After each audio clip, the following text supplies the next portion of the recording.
live right now. We should double check on my personal that we're going.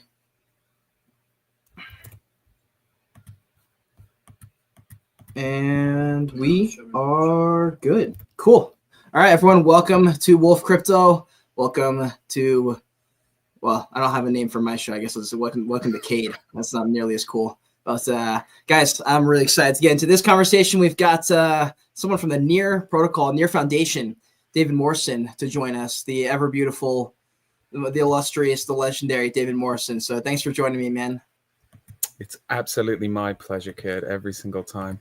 You know, every time we meet, I think I get a little bit happier. You're always so positive. Well, last time I saw you, I believe you were absolutely just raging on stage with playing the Black Dragon remix. Only people who were live could have experienced that fully to the depth that I got to, face to face. I'm not here filming everything. I'm 2 feet away. Bro, you're singing your lungs out, and I find out you've never performed before. And I'm like, what do you mean? This guy is born to be on the stage. Literally, you were born to be on the stage. Like, you rocked it out with rhyme up there. Thank you. I appreciate it. I mean, look, surprisingly, rap is not really my forte. I think Macklemore is the extent to which I know rap. And I think we did a pretty good job, though, right? It's really good. I vibe very much to that song. Like, it's legendary. Well, we may have to play it if we have time at the end or something. A little Black Dragon remix, shout out or something like that. But yeah, we're gonna talk a little bit about Near Foundation, your protocol, your experience just working in crypto land. But I feel like this would be good just to kind of lay out a bit of foundation. So for people who are not aware of what crypto foundations are, I certainly wasn't until the last year and a half, 2 years kind of thing. What is the role of a crypto foundation, specifically Near Foundation, and what are some of the goals as well? Yeah, so generally, a foundation is typically set up in, let's say, Switzerland, all right, some sort of area that is a pretty pro crypto regulations, right? So there's nothing too much tight there in terms of what you can and can't do. And generally, their purpose is to encourage the usage and the development of a particular blockchain or ecosystem, right? So at NF, fundamentally at the core, what we want to do is ensure that when the Near Foundation is gone in however many years, because there will be a day when it does go or it steps back to a minuscule role compared to where it is today, that there are forces of good within the Near ecosystem that can keep everything running, right? So when I say that tangibly, I mean, is there still teams who are going to be able to run block explorers, but make it financially viable to do so? Are people going to be able to run RPCs? Is there enough demand for those RPCs to make it worth their while to run them?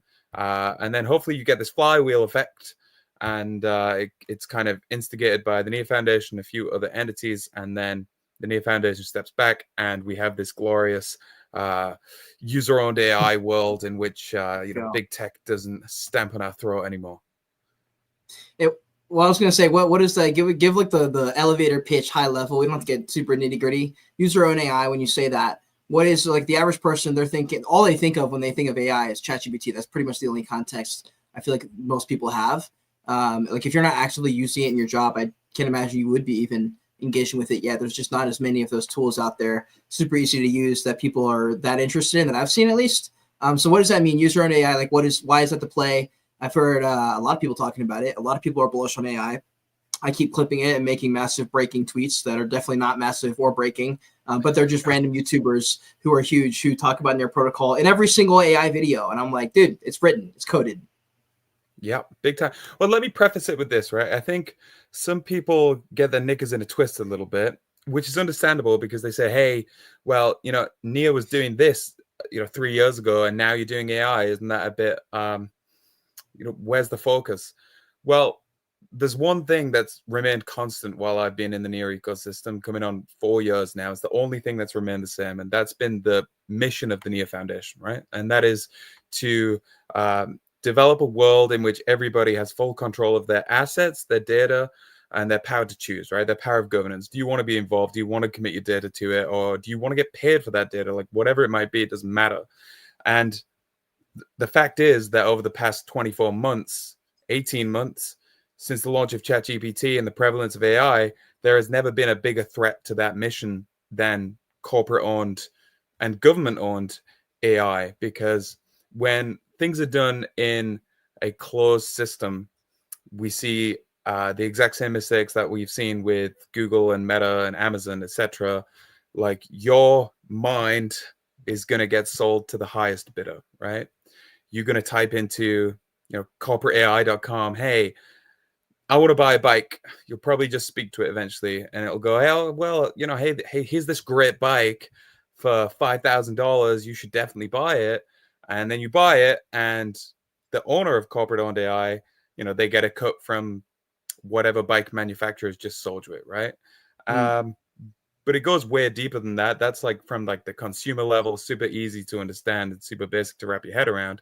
And Venice AI summed it up pretty incredibly in one of their blog posts entitled "A Separation of Mind and State." So, okay, who really gives a shit if somebody makes a cut out of selling you a bike? You got a bike, you wanted a bike. Well, what if you ask it a question and it's starting to misrepresent history or misrepresent the current way of the world because it has an agenda determined by people who might not necessarily be on your side? So what can we do to keep AI working for the people who are using it, right? So for you and for me and for everybody listening, for everybody around the world eventually who will use AI. Yeah. And we're starting to see AI integrated pretty much in everywhere. I know most of it's probably just fluff. It's probably just like a small, tiny AI empowered like chatbot, and they're tacking it into their thing. But it pretty much does lead me to assume that we're going to have a fair bit of it everywhere. So because of that, I think the prominence will only rise.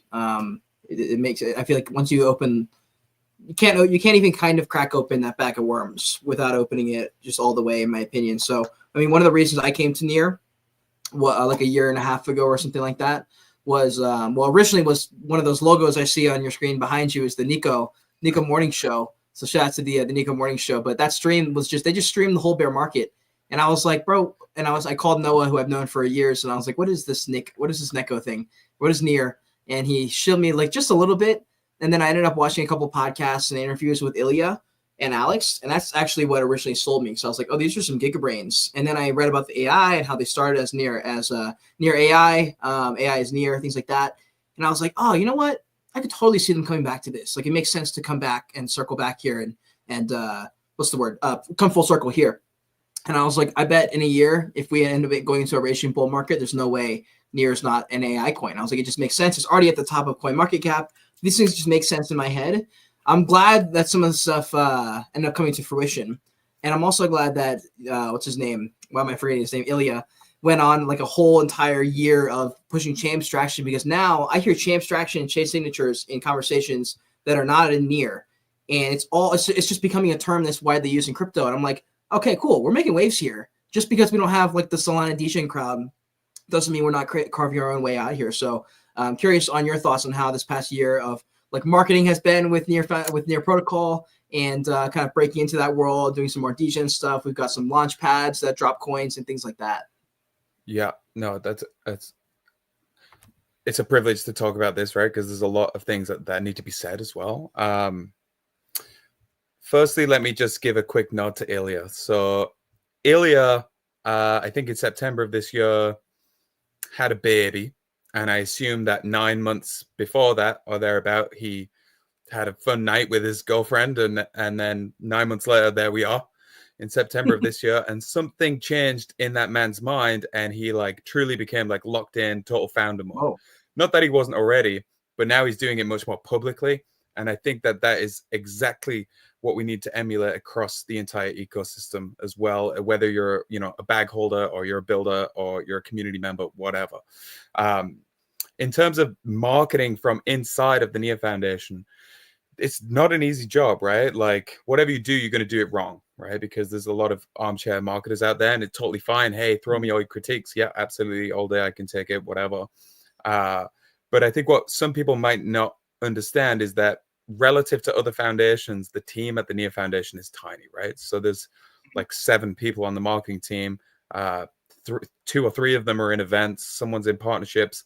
And then by the time you get down to people and you remove like events, etc., it's like there's like 3 or 4 people, and it's like Filecoin has 20 on their marketing team, right? And like, when's the last time you saw a Filecoin campaign? No offense to Filecoin, brilliant team, super great marketers, incredible community, and wonderful tech, but it just goes to show how difficult it is to break through the eggshell of crypto Twitter and into the minds of these people.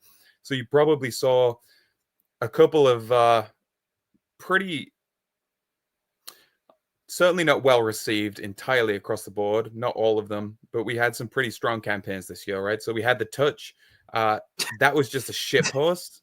Dude, that right? one was so funny. Like, that came out of nowhere. I just started seeing everyone posting, and I was like, "Is this happening right now, or is this about to start trending?" And I was like, "Okay, here we go."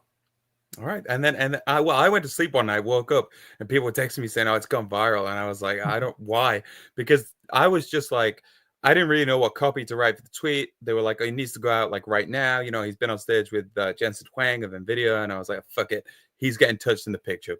We'll start with that." And There's then we no just way. like, There's no way that was the thought. Really? yeah.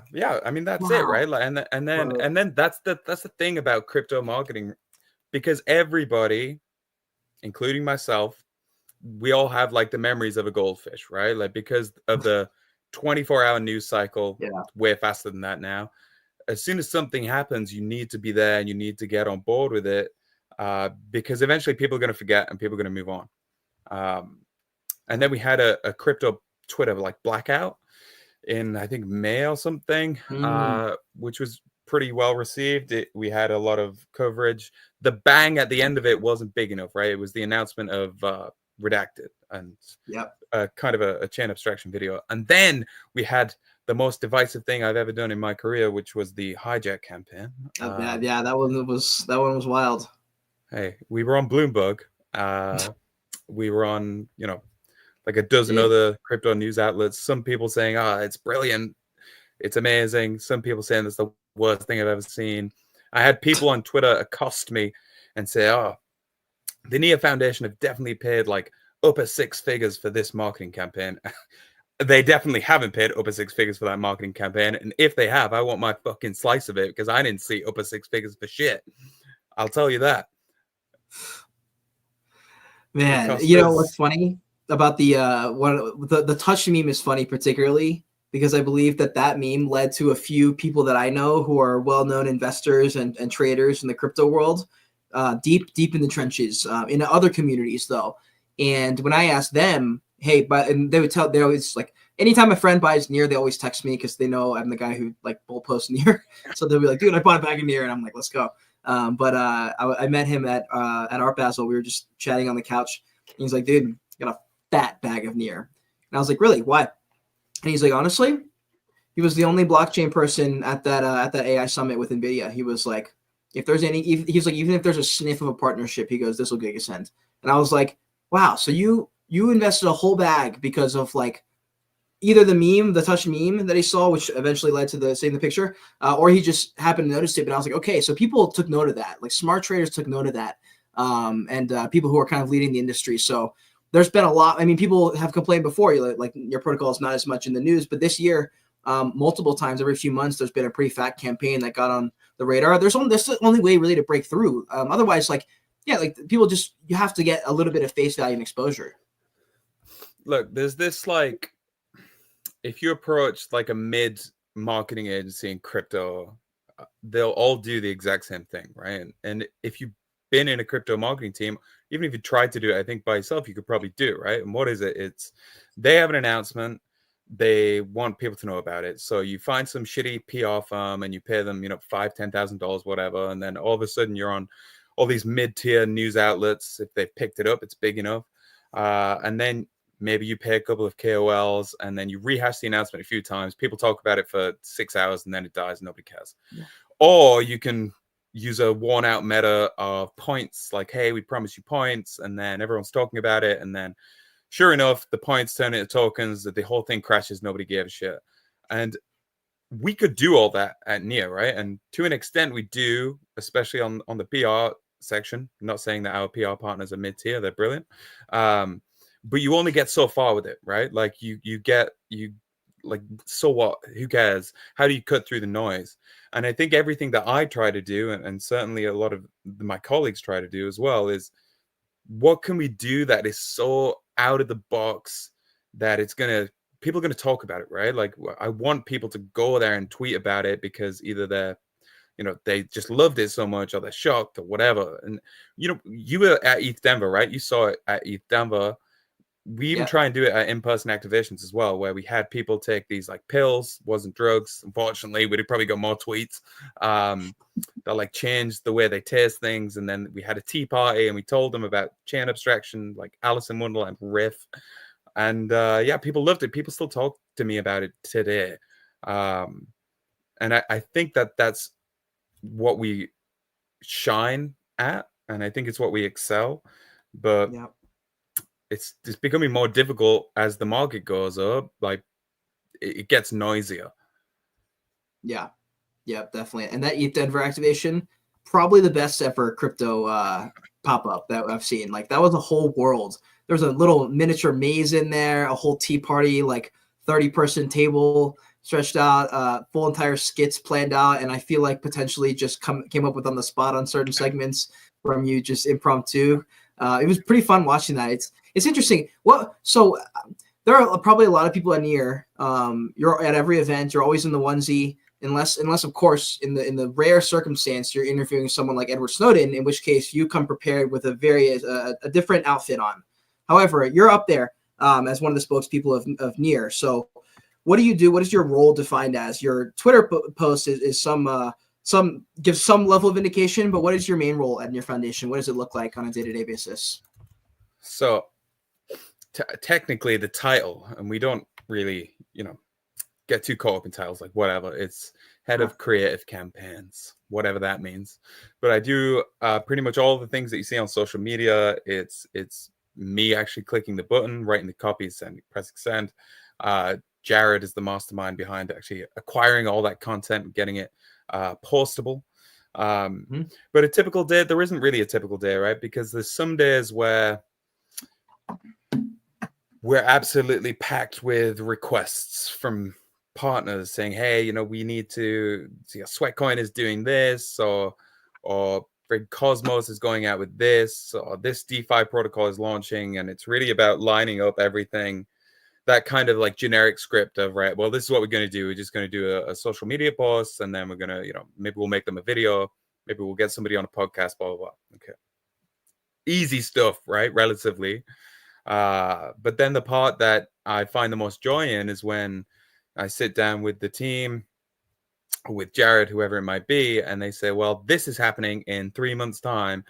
What can we do that is like the most cracked out campaign that people have ever seen to get people talking about it? And I approach it in a way in which there's no guardrails, right? So if there's some airdrop going on, like, why don't we get a fucking drone and fly it above Times Square and airdrop QR codes onto the ground or something like that, like whatever. Okay, maybe we can't actually do that because of regulations or because it costs too much money, whatever.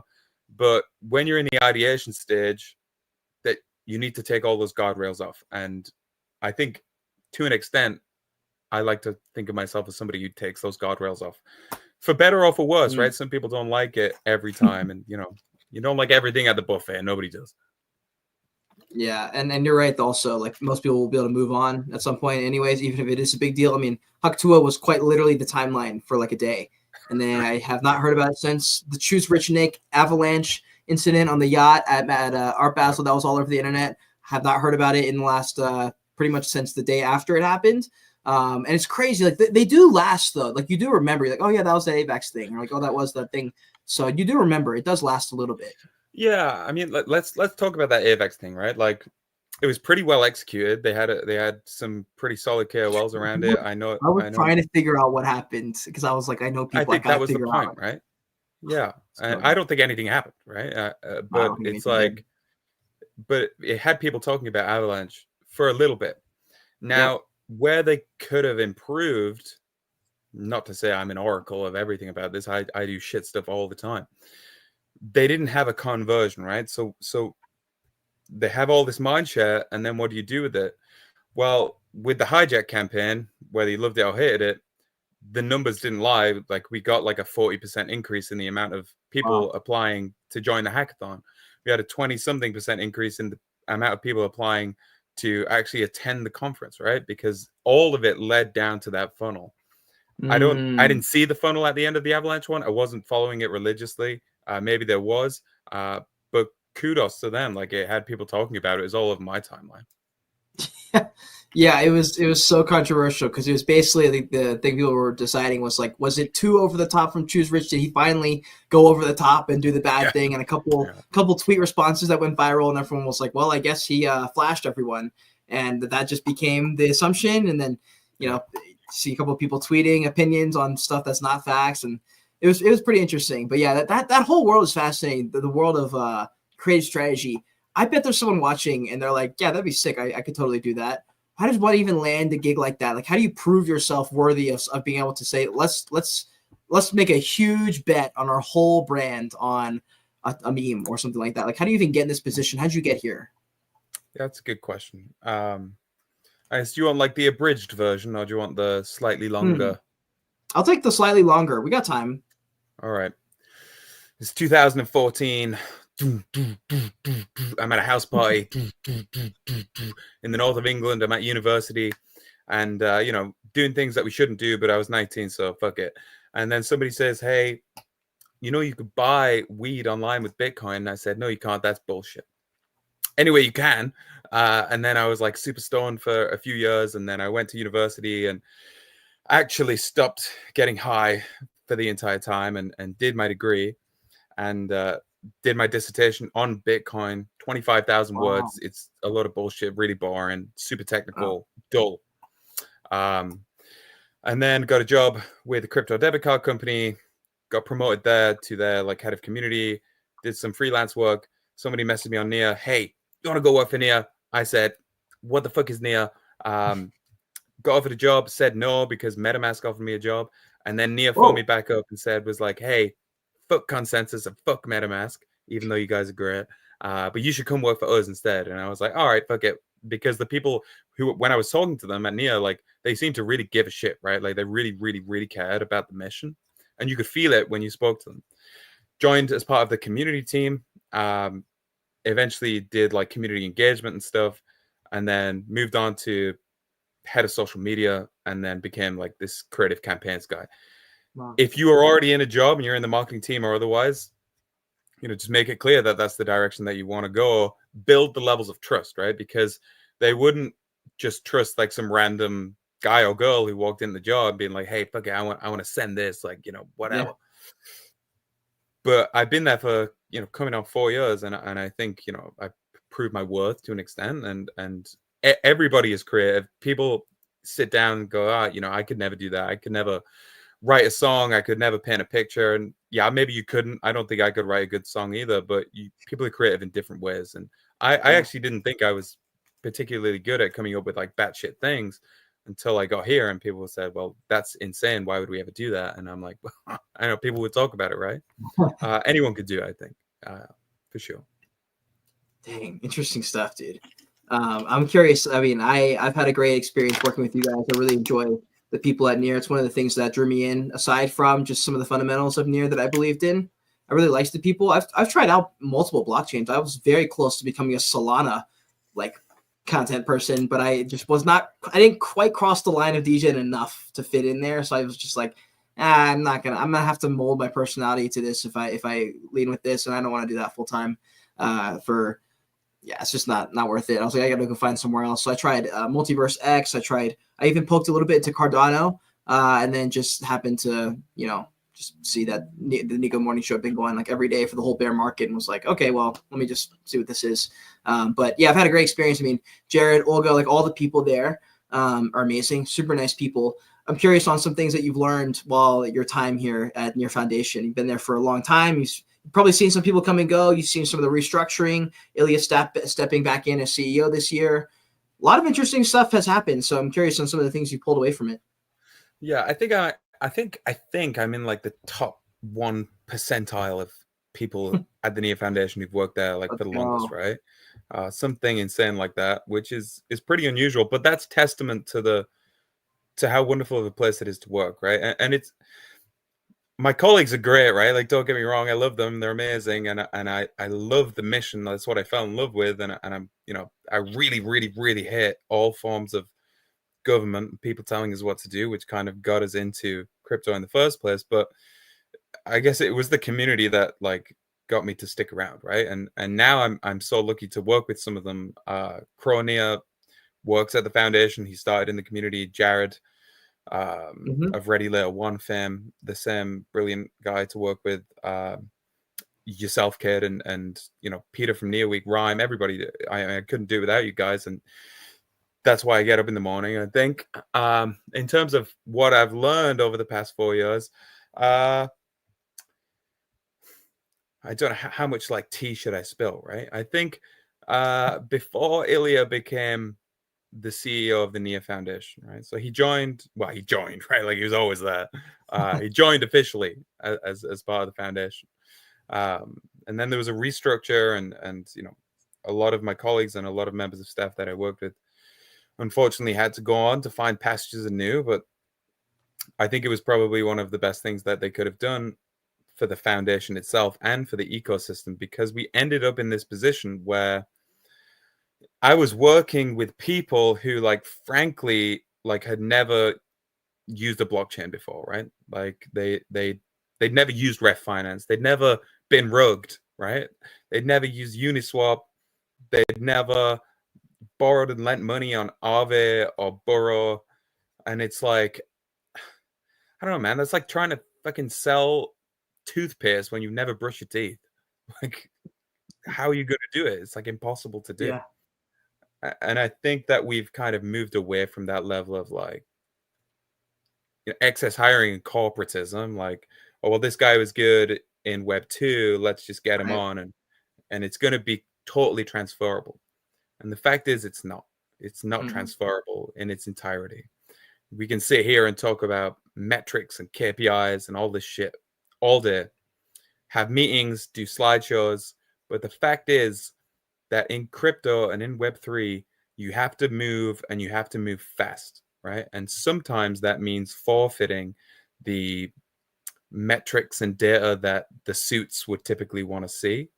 And it's a better way of working, I think. I think that the fast-paced environment it's really valuable for on a professional level. And the biggest lesson is, just ship it, right? Like Nike did it, but just do it. Like just ship it. Fuck it. Don't think too hard, because as soon as you think too hard, you talk yourself out of it. Mm.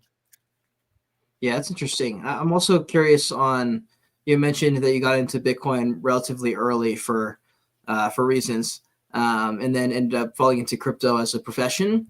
What is your like? I guess your just like stance slash thesis position on Bitcoin, if you have any specifically, versus the rest of the crypto industry. Like, do you have? Are you like a Bitcoin bull where you're like, I never sell my Bitcoin. I always convert all profits into Bitcoin, or like, what's your position on it?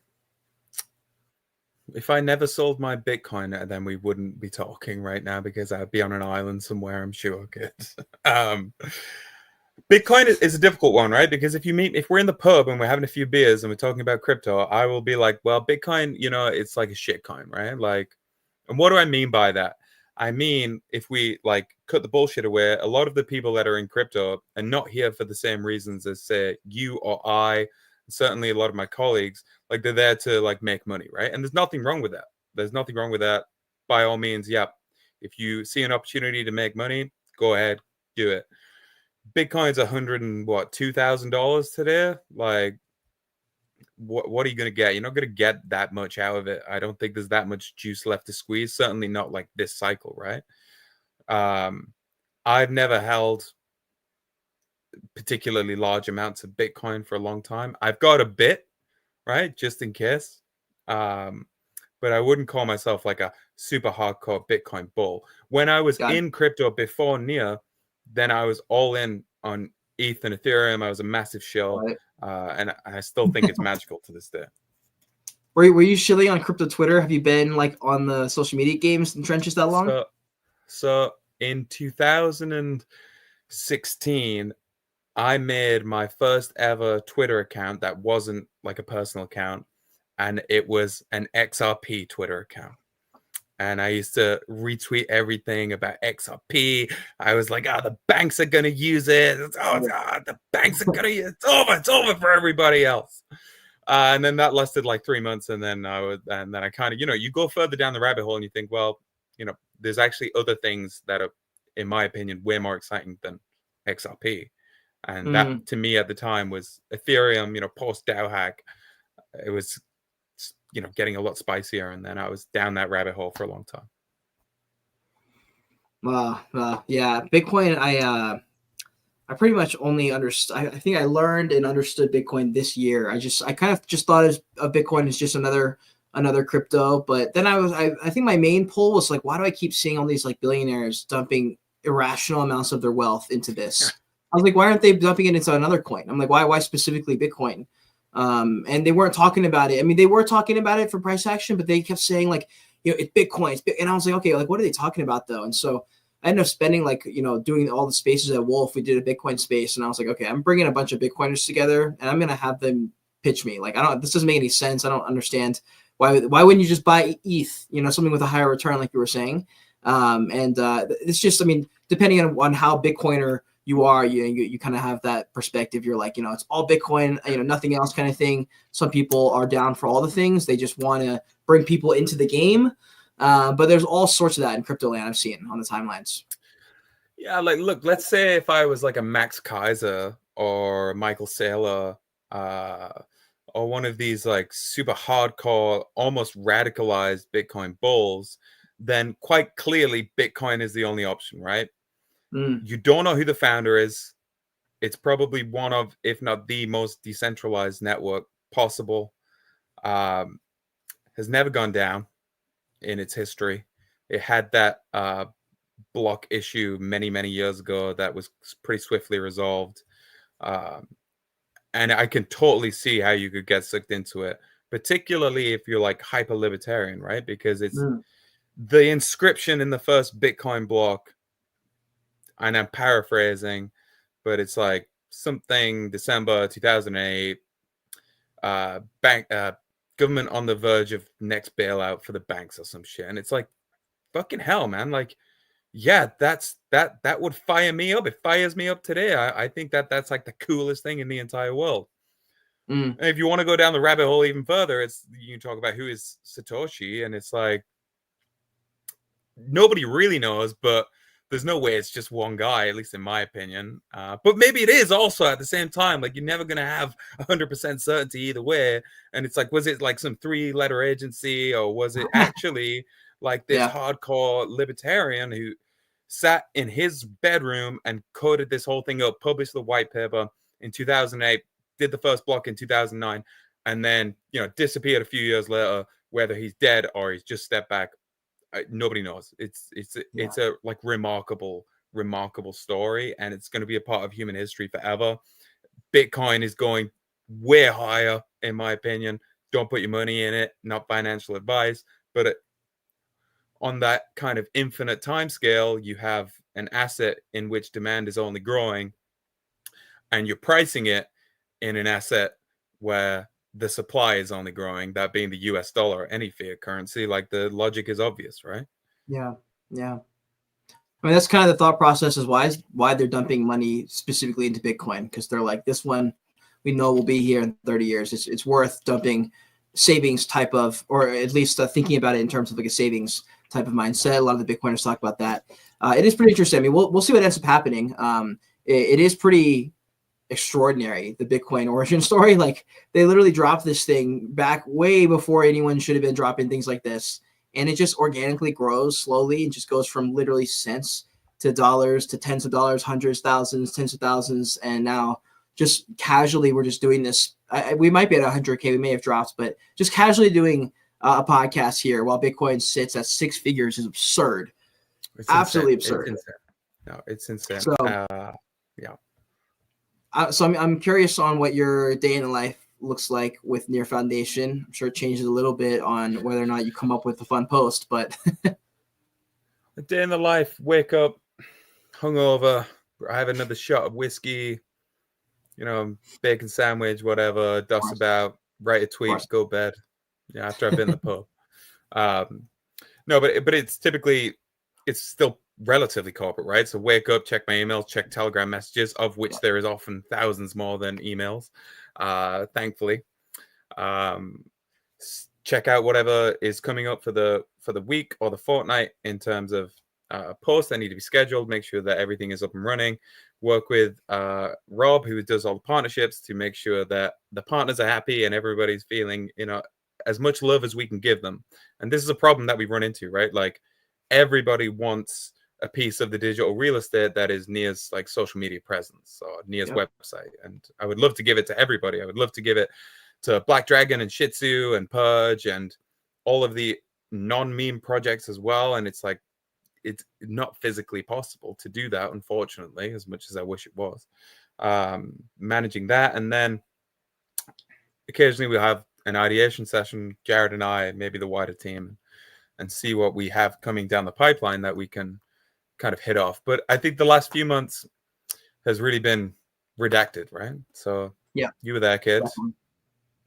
Incredible event, in my opinion. Obviously, I'm biased. And that was pretty much my entirety of my waking hours was focused on that event. Of course, and on Wednesdays, he comes through on the Near Protocol official account oftentimes and chills in there. Him or someone he has jump in. So definitely appreciate that as well. It's fun seeing the Near Protocol handle down there and the listeners. Shout out to Near Week, by the way, for putting out all the alpha each week. Yeah, man, Redacted was a lot of fun. Curious, that actually brings me to a question I didn't even think about asking. So, conferences moving forward, a lot of people name drop NearCon. I've not had the pleasure yet of a NearCon, but everyone talks about it. So it sounds like it was a worthy event of the past. Was Redacted DevCon or not DevCon? Sorry, was Redacted NearCon? Was it supposed to be a prelude, a secondary thing, or like what was? Is there anything with it? Is there any kind of lore, or am I overthinking it? No, you're not overthinking it. It was a good question. I think a lot of people expected NearCon to come back, right? But we had a mandate from Ilya and co. The geniuses at the top that Near is kind of moving to this chain abstracted world, and because of that, we're going to be chain agnostic, right? So the idea was to make it a little bit less Near centric. So we came up with some ideas. Ilya, right? Let me just preface this, and I love the guy. He's brilliant. Super smart, incredibly technical, built fucking Transformers for God's sake, and Nia and everything we see today. We wouldn't be having this conversation if it wasn't for him and Alex and so many other incredible gigaminds behind it. Ilya suggested that we call it ChadCon. Now, I love the guy, brilliant, so much smarter than me in every single way. L's in the chat. But the reason he wanted to call it ChadCon because it was like Chain Abstraction Developers Conference, right? Okay. So there was kind of redeems it a little bit. But obviously we decided not to do that. We went with Redacted. Why? It gave us an opportunity to be a little bit more cypherpunk, and I think that's what Nia's missing, right? Like we need to be radicalized, right? Because that's really at the core ethos of all of crypto. We're only here for a reason, right? And that's a big fuck you to big tech corporations and governments who want to control everything that you do. So it gave us an opportunity to do that, and it also gave us this kind of creative angle where you can say, well, hey, every blockchain that you're using right now is going to eventually be redacted, right? Because it's going to be abstracted away and it's going to be removed from the site of the user. And there was a lot of these types of kind of strings we could attach to it. And then we rolled with it, and I think it went pretty well, right? We had a wonderful turnout. Edward fucking Snowden talked about it, and then he tweeted about it, right? Like, what more can we ask? Let's go. Yeah, the branding was on point. I really liked the branding. A lot of the companies that are building on Near were also at that event, which was nice to see those popping up and to see those brands with their pop-up slots. That was cool to see. And then, yeah, some great speakers. I met some very interesting people, actually. There were some very reputable people just chilling that you would not have expected. I met the head of partnerships at like Gate.io, or I don't even know. There was like Yeah. 3 or 4 different people where I was like, dude, what are you doing here? Like we were at like some random side pool party, or like some place we weren't even like at like a specific near event. It was just like somewhere like we're sitting at a table or something, and someone walks up. He's like, oh yeah, like I own this company. We do like all these crazy things. And I'm like, bro, this is what's lit about these crypto conferences. It just attracts people who have a winning mentality or have a hey, I want to do something. I think about the world differently. Like I feel like those are the only people who bother coming to crypto conferences this early. I mean, I still don't have anyone texting me about Bitcoin or crypto. So like retail Yeah. is still largely not here in my opinion. So that's pretty insane to me that we're having such big turnouts, and money flowing around and excitement when it feels like we're at I mean, we pumped quite a bit, but I'm just sitting here. I'm like, dude, we're nowhere near the kind of euphoria I remember from the last cycle. So either we just like gonna putter out or we're about to have Giga End or something. Yeah, no, I have a friend who is my personal cycle top indicator, and the second he texts me, then then we'll So we'll take we'll it's time to rebalance start that flowing out. portfolio a bit, I think. Yeah. Oh man, well hopefully everyone gets the group chat. You're like David's like, hey guys, it's time to start scaling out of here. So start taking out I'll tweet 10% it. every couple of weeks. Yeah. You'll call the top. I love it. I love it. Okay, so before you were in crypto world and doing all these things, what was like your mentality towards the world, I guess, as like you're a younger guy, like high school years, something like that. What was your mentality towards? Were you trying to work? Were you excited to get out in the world? Were you just being a degen, or where were you at? I mean, that's a good question. I've never been asked that question before. I'm a deep I guy. guess I kind of came from like a super working class town in the north of England, right? There's nothing here. There's Mm, there's nothing at all, right? It's not like Miami, New York, LA, San Francisco, Dubai, Singapore, whatever, Bangkok, like. mm, And then all of a sudden I find myself working with all these people who live in these, to me, exotic places, and it's just like a wake up call of kind of what more there is out there. But to be honest with you, kid, I've never really had a plan. I just kind of rolled through life, and then smoked a lot of weed in university, right? I'm not ashamed to say it. It's university, right? Everybody does it. And then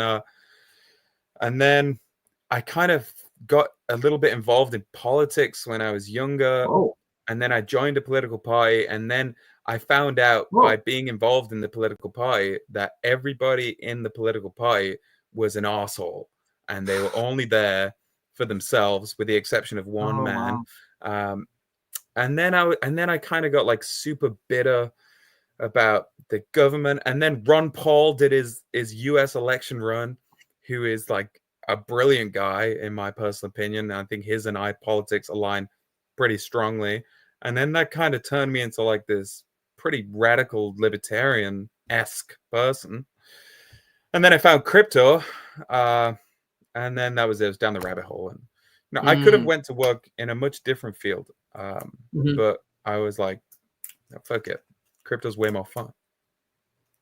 Yeah, it is strangely fun. It's hard to explain to people. I wish I had an easier like 3 4 sentencer that I could give at like airports and stuff that would explain things a bit easier. I find myself going to just like I just usually say media, and I work in like Yeah, I yeah, hate using in my head like now at this point in the crypto world. I feel like Bitcoin has more respect than a bunch of like meme coins and shit coins. So to say Bitcoin in a crypto context is like a good thing. It's like a compliment, or yeah, like yeah, something that you wouldn't feel ashamed to say. But then in real life, you're like, oh wait, if I say this to like an older gentleman, they're only going to think of like the last thing they heard about Bitcoin. They probably haven't even heard of Ethereum yet. So if I say Bitcoin, they're thinking drugs. So I'm like, should I even say Bitcoin? So a lot of times I just say, yeah, finance, media, stuff like yeah, that. We do some live content and post on and then I'm just like X, like they don't know X. I'm like, they don't yeah, even know Twitter. I'm like, it's on social. I'm like, this is so hard to explain to yeah. people. Do you have anyone in real life around you? You mentioned that not a whole lot to do where you grew up. Are you still in the same area? Like, do you have people around you in real life that are in this world, or not really? Yeah, of course. My mother is in the other room, despite me approaching 30 years old. I don't think she couldn't tell you what I do or what crypto is, but she supports me wholeheartedly, and I think that's important. Love it. But yeah, I think I could take a pretty good swing at reasoning as to why this is such a exhilarating industry to work in. And there's that old trope, right? Like we work in crypto in a bull market, and in a bear market we work in tech. That's true.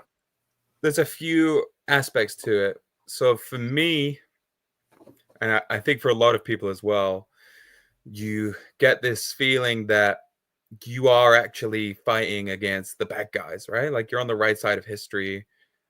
There's very few people I think are going to sit there and be like, oh, hey, Zuckerberg and Meta and TikTok and big tech et al. On your team. We're kind of the antithesis to that. So that excites me.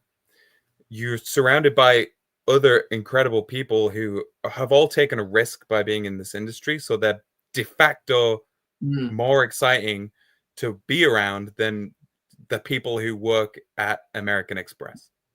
No offense, but they're going to be.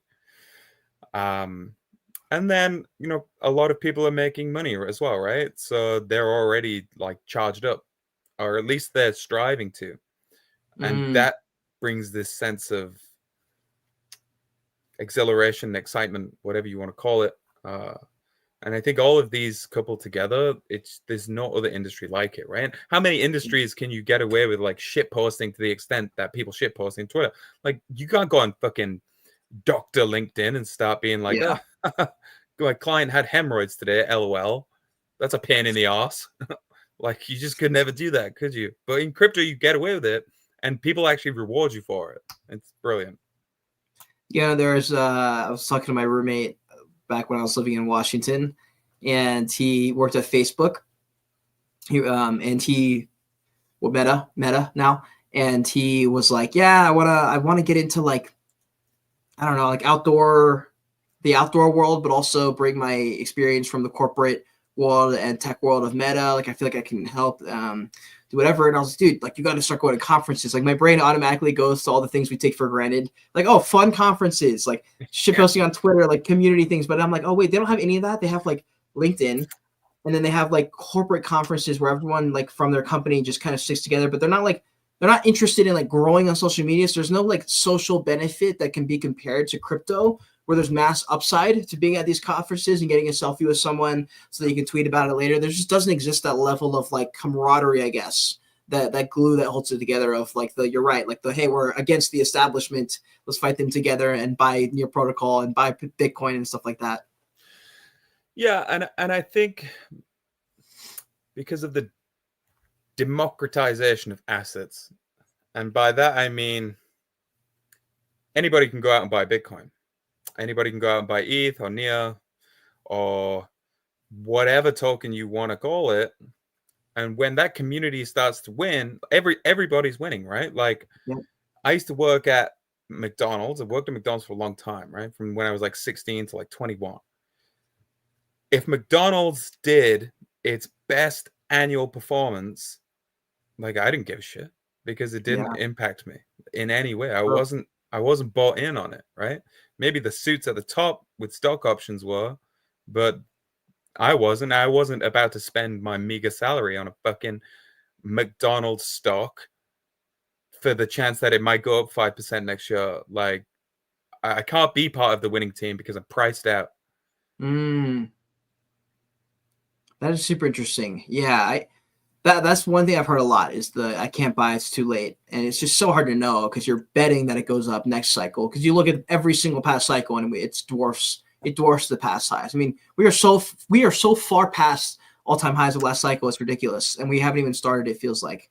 And so, yeah, if you believe that, and I feel like every cycle you get nervouser and you get more and more nervous that like, oh crap, this is the one where everything falls apart and the Ponzi unravels and everyone walks out and realizes everybody was swimming naked the whole time, kind of thing. That's why I'm glad that some of the fundamentals of Bitcoin are the way they are, so you don't have to wonder every time you have that fear. You can always go back to the fundamentals of Bitcoin. And I'm glad that it's doing a great job leading the way. There's a bunch of spokespersons that are doing a great job leading Bitcoin conversations, and then people find their way into the crypto world too, and find there's a lot of fun to be had on this side of things. So from Near Protocol side of things, what are some things you're looking forward to? Well, maybe two prongs. Maybe we can go two directions with this. Some things you're looking forward to for Near Protocol, and then some things that you think are just cool features people should know about that maybe they aren't aware of if they haven't done the deep dive on Near. Yeah, that's a good question. So in terms of upcoming developments, it's somewhat frustrating to me, and I'm sure it rests partially on my shoulders to do a better job, as well as all the people that we work with. But when it comes to like AI development, Ilya is the leader, and the people that he's hired, at least he's the leader in crypto for sure, and the people that he's hired are also like leaps and bounds ahead of most other ecosystems in terms of their AI proficiencies, right? Like, I just spoke to a gentleman about a month ago who has joined the foundation, who, like, he started an AI company in San Francisco, got it acquired, but he started the AI company like before AI was cool, right? Like 2016, 17 or something. And now he's here, he's working with us on the same team, pushing toward this future in which, big tech is kind of out of the game, so to speak. Yeah. So in terms of what's coming up, there is a lot in the pipeline in regards to AI, particularly over the next kind of 2 months. I don't think it's going to slow down too much over the Christmas period. There is a team, one man in particular, who is really pushing forward with DeFi in the Near ecosystem. I think we're about to enter somewhat of a DeFi renaissance. I think there's a lot of teams that are building, not necessarily in stealth, but they're certainly not tweeting about it, brand new DeFi primitives that haven't been done anywhere else. And they're doing it on Near. Why have they chosen to do it on Near? We haven't just put our hands in our pockets and give them a big fat stack of cash or tokens. The fact of the matter is that there's some things that can only be done on Near, right? And I'll give you an example of it. Account Fi. Because of the way that Near's account model was built from day one, it's technically possible to trade accounts, right? So I can trade you davidmoore.near with all of my tokens in, right? So it's got all of my, ABG, Purge, Black Dragon, Shih Tzu, Nico, whatever. No ear. Those guys have been killing it on social. Those guys are hilarious. Those guys are cracked out. I could actually technically sell you this account, and through the power of smart contracts and Near's account model, you'd be able to not just buy the handle of davidmoore.near, but everything that's attached to it, right? And this presents some pretty difficult questions, right? Because last year, soulbound tokens were all the rage. Like, hey, you can prove your identity. You'll have a soulbound token dropped into your wallet. You can't transfer it out, but it makes it so everybody knows you've passed KYC on this exchange or blah, blah, blah, blah, blah. Well, what do you do about that right now? Like, I could buy that account off you, and it's going to come with that soulbound token. There's a lot more primitives around Bitcoin that are about to emerge on Near. There's not only competition outside of the Near ecosystem, but inside the Near ecosystem as well. There's competition brewing, which is amazing to see. If you haven't checked out Near yet, there's a reason that it's growing at the pace that it's growing at. And I think it has a lot of incredible features that simply aren't available elsewhere. So the account model, Bo and Wang and the team at Near One have built out an incredible protocol, right? It's had 100% uptime. It's never gone down. Wow. It's managed the world's largest airdrop, or one of them, with Sweatcoin, and that was years ago. And now they're continuing to implement the vision of Nightshade, which is Near's sharding architecture. And theoretically, there's an unlimited amount of shards that can be produced as the network grows, so long as we have the validators to accommodate them. And that means a staggering amount of throughput and scalability. And I don't think that any other blockchain is there yet. Solana have chosen a different scaling approach, right? They scale vertically rather than horizontally. Just get the best hardware, rely on, what is it, Moore's Law, and it's working out for them for now. I hope it continues to. But Near have just chosen a different approach, and I think that approach is going to win out in the end. Not to say that this is a one-horse race.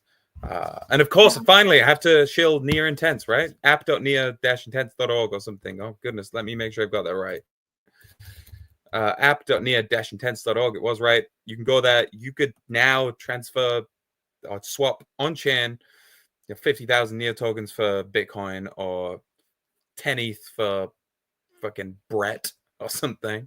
And it's done in seconds, right? It goes at the speed of Near. And what's the site called? So it's app.near-intense.org. All right, let me share this. Okay. Just so people can get a quick visual. Yeah. I mean, there's also there's Dogecoin Swap as well. Yes, I can see screen looks beautiful. Dogecoinswap.org is just like another derivative of this that was made for the Dogecoin community. A particularly difficult Dogecoinswap.org. A particularly difficult technical challenge because of the way that Dogecoin was built, but they managed to do it, right? And you deposit your Doge, swap it for whatever token you want on whatever chain it lives on, and like magic, it happens. It's brilliant. So crazy. Yeah, this is awesome stuff. It's so cool to see. There's so many things being built to link together crypto land in general. It is literally coming up in every single conversation I have with founders, especially if they're building in DeFi or RWAs and stuff. And those Near Intense, right? So that Dogecoin Swap and the Near Intense landing page that you saw, like, it's not really meant to be an end product, right? It's more like a proof of concept. Yeah. And it's showing to potential DeFi builders like, hey, you could integrate this into your tech stack of whatever brilliant DeFi protocol you're developing. And I think we'll see some of that with Infinex next year. Yeah, there's a bunch of stuff cooking. I'll echo the same. This is more speaking from Cade, less from Wolf, although maybe we'll see. But, I chose Near a long time ago because I just really believed that they had built out the foundation correctly and they had things cooking that were just it just felt like it was a slow burn. And I felt like it was one of those everything all at once kind of things. It's popping one day and you're just like, oh crap. Like I totally saw that a while ago and just didn't capitalize. It felt like one of those because I look at the ones that have won and they're trending. Everyone's talking about them on the timeline. And then I look behind the scenes, under the hood a little bit. And I'm like, I feel like Near, if we turned it on a little bit, we've got a lot of good stuff going on here. And they've got a lot of things that they haven't tapped fully into. And one of those things was the AI narrative. And now we've only barely touched it. And we're coming up and we haven't even done the work almost yet, publicly. But all the YouTuber people are already talking about it. I'm like, oh yeah, this is great. We haven't even rolled anything crazy out yet. We've just done a couple AI Asian coins, some big announcements, a couple different swaps, and some things just in the last less than 1 year, and so much conversation around it.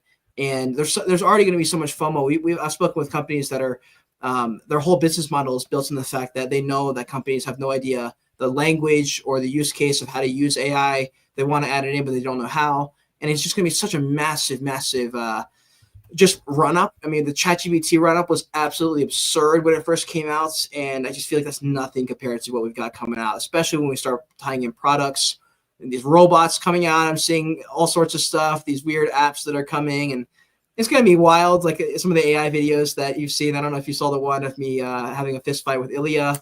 They're pretty crazy. I did.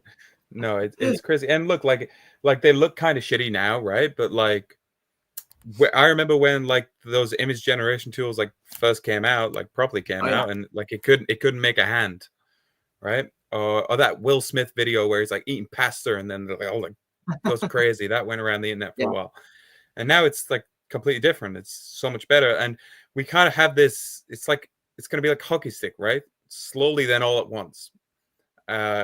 it's going to be completely wild. It's terrifying, but it's also incredibly exciting at the same time. Absolutely. See Zach in here. Shout out to the 10-bot DAO. Not sure if anyone saw, but Seuss did a brilliant demo video of Near Intense. Oh, perfect. Okay, well, next time we do the stream, shout out, by the way, to the 10-bot DAO. But yeah, that was a lot of fun out there in Thailand.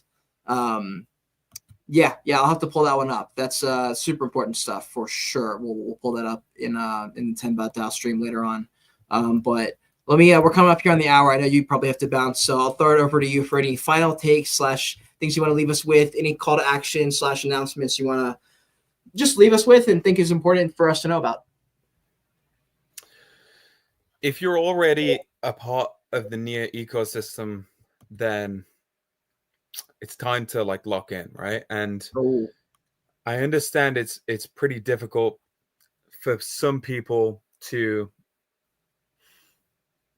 understand how we'd like people to go about that, right? And I want to make it like super clear, like the Near Foundation and myself, like I don't sit at some ivory tower and dictate how we should go about growing the community or we should go about announcing things like every single time. If you have ideas, suggestions, you want to play a deeper part, then please do reach out to me, because we're getting to the point where we really need to refine the community model that we have within the Near ecosystem, and we need to prop up certain individuals and make them much stronger community leaders that they already are. And that's not because they're not doing the right things. It's simply because the incentives aren't aligned for them to keep doing it and to do it to the extent in which it needs to be done. And they don't have the guardrails that are there or that would be there to make sure that when people are doing this, we're all doing this in unison, right? It's no good, kid, for you to head out to your local Denny's restaurant and start telling everyone about Near and how amazing Near is for its account model, which is true. And then me on the other side of the world head to my local pub and start telling people that Near is the blockchain for AI. And I keep drilling that into people because people get mixed messages and we don't have a clear narrative. And that's something that we need to drive home for sure. Other than that, have a absolute wonderful, merry Christmas, whether you celebrate it or not. Have a happy holidays. And I think 2025 is shaping up to be a brilliant year. And there's a lot more in the pipeline that I can't talk about, unfortunately, as much as I would love to. And finally, a little bit of alpha, and I can't promise you that it's going to come true. But if anybody wants to head to chainspect.app and maybe, take a look at where kind of Near is and cement that in your mind, and we'll see when we check back maybe in a few days. Should I pull this up just so people can find this? Yeah, hit launch dashboard.